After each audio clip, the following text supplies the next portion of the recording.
राजधानी दिल्ली में चुनावी घमासान। भाजपा के लिए दिल्ली की 7 लोकसभा सीटों पर अपना कब्जा बरकरार रखना मुश्किल। दिल्ली की जनता परिवर्तन चाहती है। दिल्ली की 7 लोकसभा सीटों का समीकरण क्या है? दिल्ली की 7 सीटों पर किसका मुकाबला किससे? देखिए आमना सामना मीडिया की खास रिपोर्ट। लोकसभा इलेक्शन 2024। राजधानी दिल्ली में लोकसभा चुनाव के छठे चरण में 25 मई को मतदान होना है। इसके लिए दिल्ली में प्रत्याशियों ने जनसंपर्क तेज कर दिया है। यहां इंडिया अलायंस के तहत आप और कांग्रेस जीत का दावा कर रही हैं। वहीं बीजेपी सभी सीटों पर लगातार तीसरी बार क्लीन स्वीप करने का दावा कर रही है। राजधानी दिल्ली का चुनावी रण इस बार दिलचस्प होने वाला है, क्योंकि इस बार आम आदमी पार्टी दिल्ली में इंडिया गठबंधन के तहत कांग्रेस के साथ मिलकर चुनाव लड़ रही है। वहीं भारतीय जनता पार्टी एक बार फिर 2019 की तर्ज पर सभी 7 सीटों को जीतने का दावा कर रही है। हालांकि इस बार बीजेपी ने केवल उत्तर पूर्वी सीट को छोड़कर दिल्ली की सारी सीटों पर प्रत्याशियों को बदल दिया है। दूसरी तरफ इंडिया गठबंधन के तहत आम आदमी पार्टी 4 और कांग्रेस 3 सीटों पर चुनाव लड़ रही है। ऐसे में बीजेपी को इस बार आम आदमी पार्टी और कांग्रेस कड़ी टक्कर देती नजर आ रही है। दिल्ली में लोकसभा चुनाव 2024 के लिए सभी 7 लोकसभा सीटों के लिए 25 मई को मतदान होगा। ऐसे में राजधानी दिल्ली में प्रत्याशियों ने जनसंपर्क तेज कर दिया है। दोनों पार्टी के अपने दावों के बीच आइए विस्तार से जानते हैं किस सीट पर क्या समीकरण है।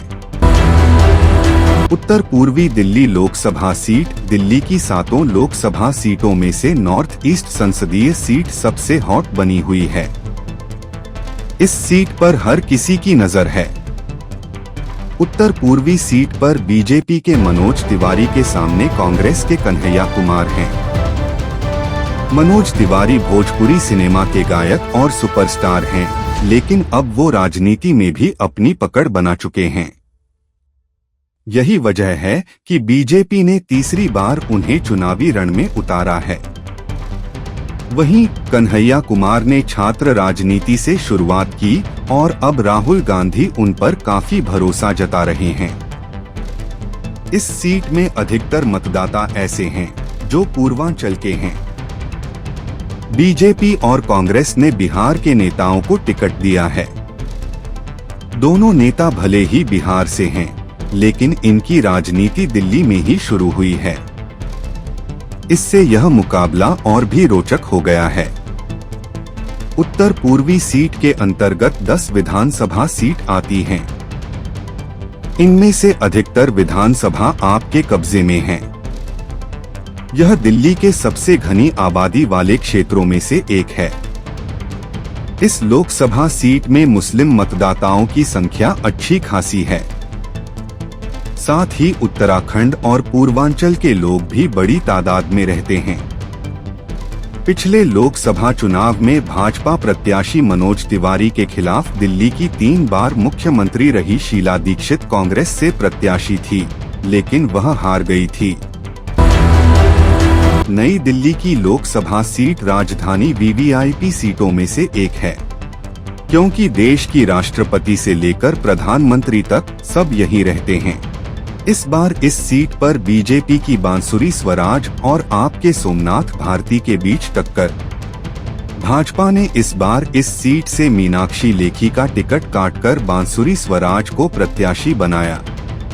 बांसुरी बीजेपी की कद्दावर नेता रही पूर्व विदेश मंत्री स्वर्गीय सुषमा स्वराज की बेटी हैं।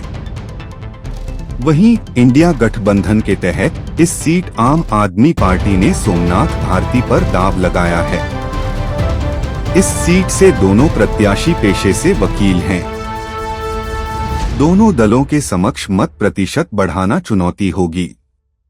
आप और कांग्रेस के बीच गठबंधन होने से समीकरण बदले हैं। स्थानीय स्तर पर दोनों दल सामंजस्य बनाने का प्रयास कर रहे हैं। दोनों प्रत्याशी डोर टू डोर कैंपेन और छोटी जनसभाओं के माध्यम से अपने पक्ष में माहौल बनाने में जुटे हैं। नई दिल्ली सीट के अंतर्गत 10 विधानसभा सीट आती हैं। इन 10 विधानसभा क्षेत्र में से करोल बाग और पटेल नगर सुरक्षित विधानसभा है, जो नई दिल्ली सीट के अंतर्गत आता है। बाकी 8 विधानसभा में से मिश्रित कल्चर के मतदाता रहते हैं। दिल्ली कैंट इलाके में अधिकांशतः भारतीय सेना के लोग रहते हैं। यहाँ कुछ पुराने गांव भी स्थित हैं। नई दिल्ली क्षेत्र के अंतर्गत मालवीय नगर, ग्रेटर कैलाश 2 ऐसे विधानसभा क्षेत्र हैं, जिसकी सीमा दक्षिणी दिल्ली लोकसभा सीट से सटी है। चांदनी चौक लोकसभा सीट। चांदनी चौक सीट दिल्ली की 7 लोकसभा सीटों में से एक है। यह लोकसभा सीट दिल्ली व देश भर में ही नहीं विदेशों में भी मशहूर है। चांदनी चौक लोकसभा सीट पर हुए पिछले 2 चुनाव में बीजेपी को जीत मिली थी। डॉक्टर हर्षवर्धन यहां से सांसद थे। इस बार उनका टिकट कट गया। बीजेपी ने इस बार वैश्य नेता प्रवीण खंडेलवाल को उम्मीदवार बनाया है। उनका मुकाबला इंडिया गठबंधन के कांग्रेस प्रत्याशी जेपी अग्रवाल से है। इस लोकसभा सीट के अंतर्गत 10 विधानसभा क्षेत्र हैं। यहाँ सभी सामान्य सीट है। इस लोकसभा सीट के 75% साक्षरता दर है। इस लोकसभा सीट में 20.34% मुसलमान हैं। वहीं 21.14% अनुसूचित जाति के लोग रहते हैं। बीजेपी प्रत्याशी प्रवीण खंडेलवाल व्यापारियों के सबसे बड़े संगठन कन्फेडरेशन ऑफ इंडिया ट्रेडर्स के महासचिव हैं। चांदनी चौक व्यापारियों का अड्डा माना जाता है। ऐसे इस क्षेत्र में प्रवीण खंडेलवाल की मजबूत पकड़ बीजेपी को फायदा पहुंचा सकती। वहीं जेपी लोकसभा में उत्तर पूर्वी दिल्ली और चांदनी चौक का प्रतिनिधित्व कर चुके हैं। वह कांग्रेस के वरिष्ठ नेता हैं। ऐसे में इन नेताओं के बीच होने वाला मुकाबला काफी दिलचस्प होने जा रहा है। पश्चिमी दिल्ली लोकसभा सीट। इस सीट पर 14वीं लोकसभा के समय पहला चुनाव हुआ था। इस सीट पर पूर्वांचली मतदाताओं की बड़ी तादाद है। इस लोकसभा सीट से 2019 का चुनाव दिल्ली के पूर्व मुख्यमंत्री साहिब सिंह वर्मा के बेटे प्रवेश साहिब सिंह वर्मा ने जीता था। इस बार बीजेपी ने उनकी जगह महिला प्रत्याशी कमलजीत सहरावत को टिकट दिया है। वहीं आम आदमी पार्टी ने पूर्वांचल से ताल्लुक रखने वाले पूर्व सांसद महाबल मिश्रा को प्रत्याशी बनाया है।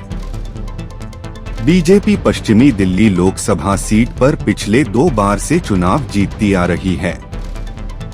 हालांकि इस लोकसभा सीट के अंतर्गत आने वाली सभी 10 विधानसभा सीटों पर आम आदमी पार्टी के विधायक हैं। वहीं महाबल मिश्रा की इस सीट पर पहले से पकड़ है। वह मूलतः बिहार के रहने वाले हैं। पश्चिमी दिल्ली में बड़ी संख्या में बिहार के लोग भी रहते हैं। ऐसे में इस सीट पर दोनों पार्टियों ने वोटरों को साधने के लिए अलग अलग दांव चले हैं। इस बार मुकाबला कांटे का होगा। इस लोकसभा क्षेत्र में 10 विधानसभा आते हैं। इसमें जनकपुरी, तिलक नगर, सुभाष नगर, राजौरी गार्डन, मदीपुर, हरिनगर, उत्तम नगर, द्वारका, नजफगढ़ और विकासपुरी शामिल हैं। दक्षिण दिल्ली लोकसभा सीट।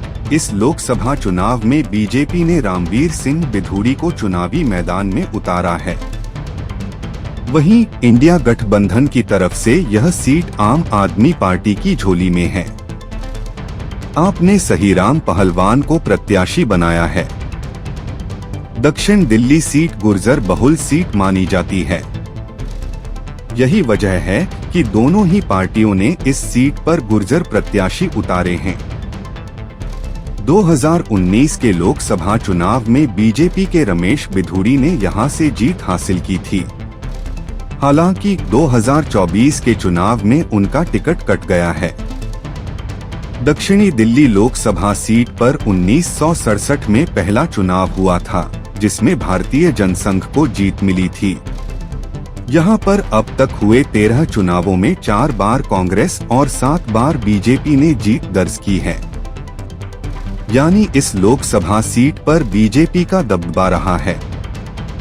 इस सीट के अंतर्गत बिजवासन, पालम, महरौली, छतरपुर, देवली, अंबेडकर नगर, संगम विहार, कालकाजी, तुगलकाबाद, बदरपुर विधानसभा क्षेत्र हैं। उत्तर पश्चिम दिल्ली लोकसभा सीट दिल्ली की एकमात्र यह लोकसभा सीट अनुसूचित जाति के लिए आरक्षित है। 2019 के लोकसभा चुनाव में बीजेपी ने सूफी गायक हंसराज हंस को प्रत्याशी बनाया और वह विजय हुए थे। इस बार भाजपा ने उत्तर पश्चिम सीट पर योगेंद्र चंदोलिया को चुनाव मैदान में उतारा है। वहीं दूसरी तरफ इंडिया गठबंधन के प्रमुख घटक दल कांग्रेस ने उदित राज को उम्मीदवार बनाया है। 2014 में बीजेपी ने उदित राज को पार्टी ने टिकट दिया था। तब उन्होंने आप प्रत्याशी राखी बिड़लान को हराया था। 2019 में टिकट कटने के बाद उन्होंने कांग्रेस ज्वाइन कर लिया था। यही वजह है कि कांग्रेस ने इस बार चुनाव में भाजपा प्रत्याशी चंदोलिया के खिलाफ उदित राज पर ही दांव लगाया है। उत्तर पश्चिम सीट के अंतर्गत 10 विधानसभा क्षेत्र आते हैं। इन विधानसभा क्षेत्रों में नरेला, बादली, रिठाला, बवाना, मुंडका, किराड़ी, सुल्तानपुर माजरा, नांगलोई जाट, मंगोलपुरी और रोहिणी हैं। इनमें से रोहिणी विधानसभा पर भाजपा के विधायक विजेंद्र गुप्ता हैं, जबकि अन्य सभी सीटों पर आप के विधायक है। इस संसदीय क्षेत्र में आउटर रिंग रोड के पार रोहिणी, पीतमपुरा, सरस्वती विहार, मॉडल टाउन जैसी 5 कॉलोनियां हैं। तो वहीं बवाना, मंगोलपुरी, सुल्तानपुरी, बवाना जैसे क्षेत्र में औद्योगिक इकाइयां भी हैं। पूर्वी दिल्ली लोकसभा सीट 2019 लोकसभा चुनाव में इस सीट से भारतीय जनता पार्टी ने क्रिकेटर गौतम गंभीर को उम्मीदवार बनाया था और वह विजय हुए थे। गंभीर ने 55.33% वोट हासिल कर जीत दर्ज की थी। हालांकि इस बार बीजेपी ने हर्ष मल्होत्रा को चुनावी रण में उतारा है। हर्ष मल्होत्रा पूर्वी दिल्ली से निगम पार्षद और वर्ष 2015 से 16 में दिल्ली के मेयर भी रह चुके हैं। वहीं इस बार इस सीट से आम आदमी पार्टी ने कोंडली विधानसभा से विधायक कुलदीप कुमार को चुनाव मैदान में उतारा है। वहीं इस बार कांग्रेस और आम आदमी पार्टी मिलकर चुनाव लड़ रहे हैं। ऐसे में मुस्लिम वोट नहीं बटेंगे। साथ ही कुछ सिख वोट भी इंडिया गठबंधन को मिलने की उम्मीद है। ऐसे में बीजेपी के लिए जीत का रास्ता कठिन हो सकता है।